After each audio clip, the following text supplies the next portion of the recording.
Welcome to the All Things Internal Audit Fraud, where things are not always what they seem. Each episode brings you a fictionalized fraud story inspired by real events, with plenty of twists, red flags, and lessons for internal auditors along the way. Prescription for Fraud. Part 1. The Pitch. Pinnacle Health Advisors presented itself as the quiet fixer behind the scenes. It was a healthcare consulting firm that connected compounding pharmacies with physician networks.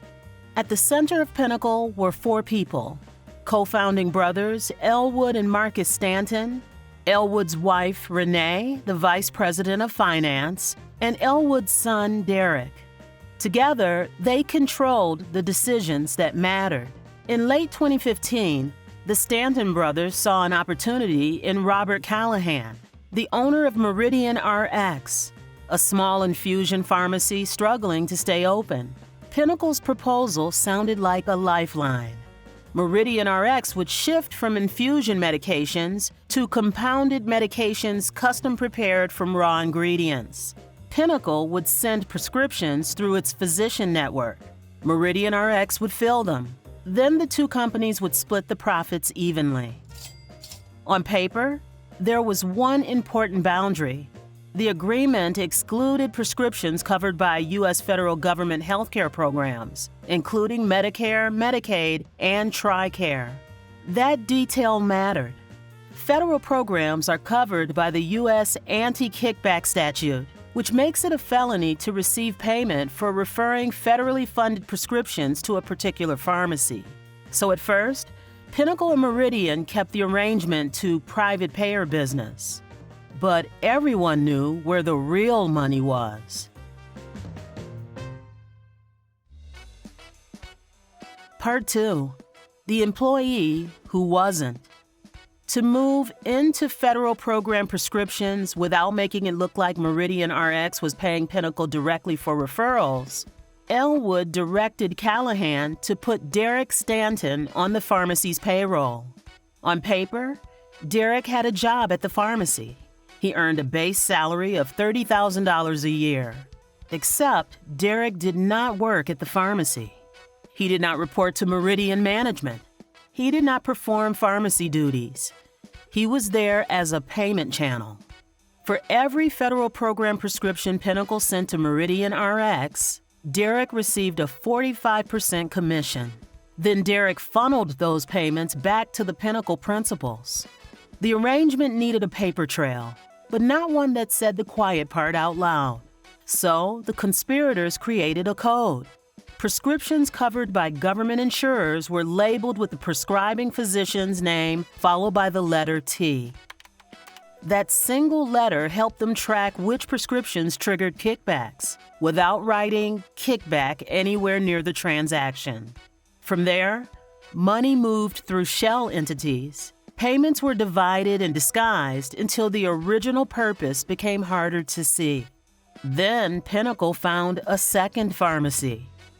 Beginning in late 2016, Landmark Specialty Compounding joined the arrangement.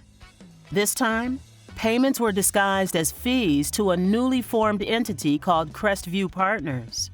The explanation was simple: marketing services. But the purpose was familiar.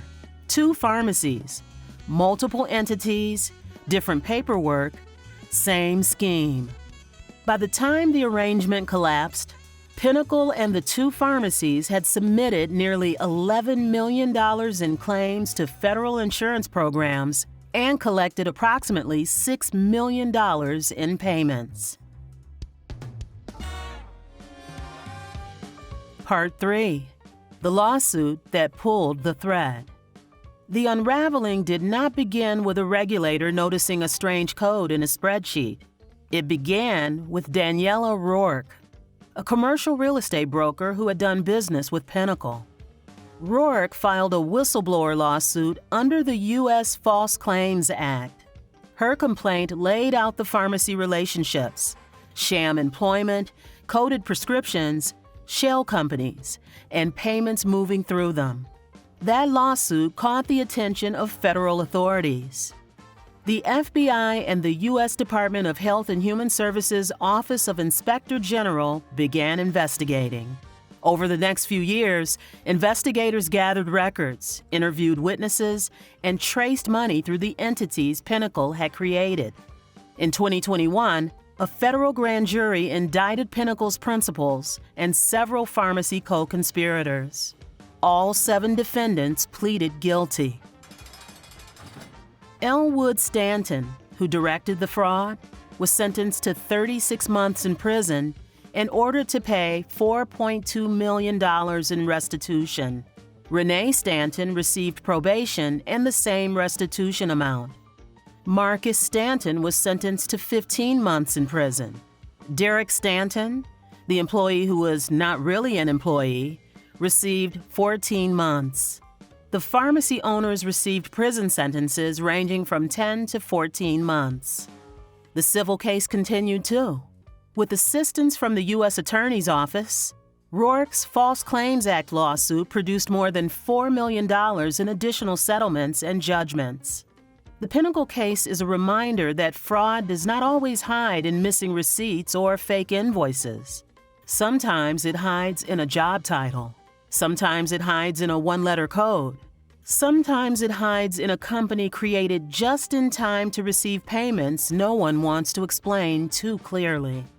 And sometimes the person who sees it first is not a regulator or an auditor. It is a business associate close enough to the deal to understand what the documents are really saying. You've been listening to All Things Internal Audit Fraud, featuring fictionalized accounts inspired by actual events and brought to you by the Institute of Internal Auditors. IIA members can find the full story in this month's issue of Internal Auditor magazine, along with bonus materials and lessons learned. Visit internalauditor.theiia.org to read more. For additional fraud resources, including guidance and thought leadership from the IIA and the ACFE, visit theiia.org/fraud resources. Thanks for listening.